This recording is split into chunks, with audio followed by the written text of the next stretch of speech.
яг одоо 2 жилийн өмнө парламентын түвшинд нөөцний хулгай асуудлаар улсын их хурлын шалгалтын төр хороо байгуулж сонсгол хийсэн. 2-7 хоногийн турш хийсэн. 2 үе шаттай ирсэн. За энэ сонсгол дээр одоо маш тодорхой болсон 3 үндсэн чиглэлийн нүүрсэн дээр хулгай явагдчихэ гэдгийг илчилсэн. Хамгийн том нь аптек гэрээ. Аптек гэдэг чинь л одоо нэгсэндээ бартер, одоо бол бартер гэж оруулж чиж байгаа гэж тайлбарлаад байгаа. Тэгж ойлгох нь зөв. Одоо ажил солих гэсэн үг тийм ээ. Одоо бартер гэж хэлээд байна л да тий аптек. Тэгэхээр тийсээ татгалзаад байна шүү дээ. Тий хамгийн том хулгай бол аптектээр хийгдсэн байна гэдгийг бол илчилсэн. 2 мөн дараагийн хамгийн том хулгай нүүрсний үнэн дээр хийгдсэн байна. Өөрөөр хэлбэл яагаад $75 зарагдаж байхад аптекийн гэрээнүүд нь $60 орох. Тийм ээ? Ийм зөрүүтэй байгаад байгаа юм бэ гэдэг асуудал яригдсан. За 3 дахь юм бол хил гаал. За ийм 3 чиглэлийн одоо хүрээнд том нүүрсний хулгай хийгдсэн байна гэдэг зүйлийг бол ойлгомжтой болгосон. Нотлох баримтаар нотолж чадсан. За энэний үр дүнд улсын их хурл тогтоол гаргасан. Өөрөөр хэлбэл саний ярьсан үнийг тооцохтой холбоотой хэн ямар байдлаар тогтоохтой холбоотой асуудлыг тодорхой болгоо. Тийм ээ? Хэн тогтоогдсон мэддэхгүй ингээд дур зоргоор зах зээлийн үнээс хямд буюу карманда үнийн зөрүүг хийж байгаа энэ авилгыг тасан зогсоо гэдэг тогтоол гарсан. За мөн энэ аптек гэрээнүүд хийгдсэн нүүрсний хамгийн том хулгай энд хийгдсэн байна гэдэг асуудал илчлэгдсэний дараа уул уурхайн биржийн тухай гарсан. Өөрөөр хэлбэл одоо манай улс тэр үед Монгол банкны $10 нөөц 2.5 тэрбум $10 хүрсэн байсан.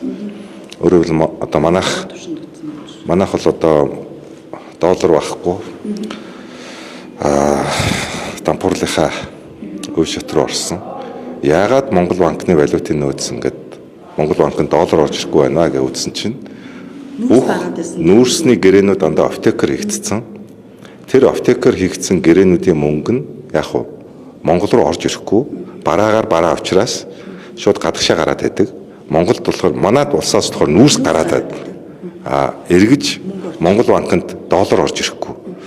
Ийм одоо нөхцөл байдал тогтоогдсон. Тэгээ энэний улмаас хичнээн аптек гэрээнүүд нууцаар хийгдсэн байгааг ил болгож сонсгол дээр ярьсан. Нийтдээ 7 аптек гэрээг илчилсэн.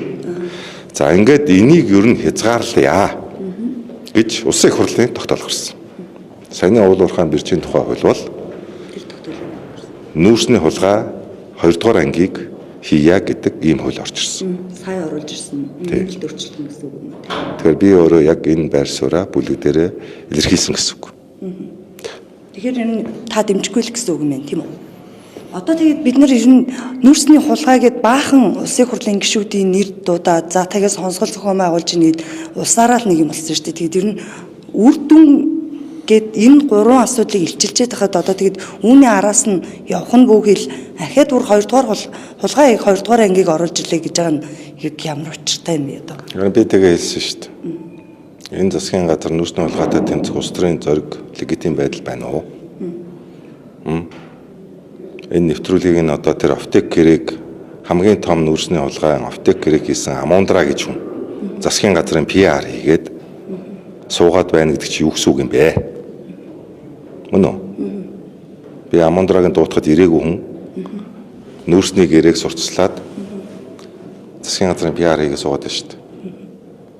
Тэгэхээр ч одоо нэгсэндээ засгийн газар бол нүүрсний хулгайтай тэмцэх хүсэл байхгүй байна л анханасаа байгаагүй гэсэн үг юм шүү.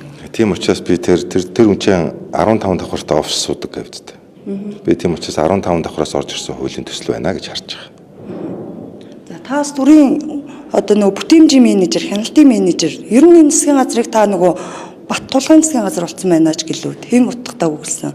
Тэгэд энэ нь бас ямар учиртай вэ? Та үүнээсээ олж бас намын дарагтайгаа маргалцсан л гэдэг асуудал яваад одоо та. Гэхдээ энэ дээр одоо юу гэдэг хин нэгнээс айгаад гэдэг юм уу тэгээд ах шаардлага болов тань байхгүй үгүй л гэдэг.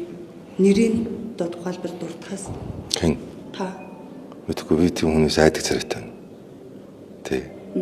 Одоо хариуцлага надаас нэхэд идэг шүү дээ манай хүмүүс.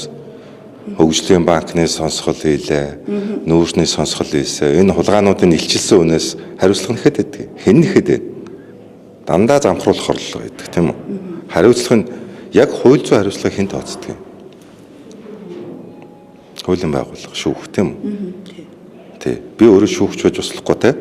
Хэрэг рүү ороод аль нэгэн хүнийг би барьж аваал. Хүмүүс бол тэгээд байсан шүү дээ. Одоо яг энэ сонсгол хийсэн танхимаас нь шууд одоо гав зүгээл ачи авчих гээд би гав зүүж ачдаг хүмүүс шүү дээ. А би илчлээд байна шүү дээ. Илчлээд байна шүү дээ те. Гэхдээ нотлох хуримтаар илчлээд байна шүү дээ. Бас. Тэ? Тэг хамгийн гол нь нотлох баримтуудаа хууль шүүхийн байгууллагад хүргүүлсэн юм. Хүргүүлсэн үстэй. Одоо би одоо дахин одоо хүмүүс яриад байдаг. Одоо би одоо тухайн үед нь хэлжсэн 1600 хуудас одоо яг энэ шинжээчийн төгөлтөөр нотлогдсон баримтуудыг хууль сэнэлтийн байгууллагууд одоо хөрвүүлээ. Одоо миний цахим орчинд өөрийнхөө тэр постыг хийсэн тэр албан бичгтээ тэр бичиг нь одоо хүртэл байж л байгаа. 24 оны 1 сарын миний одоо постыг харах юм бол тэнд байж л байгаа.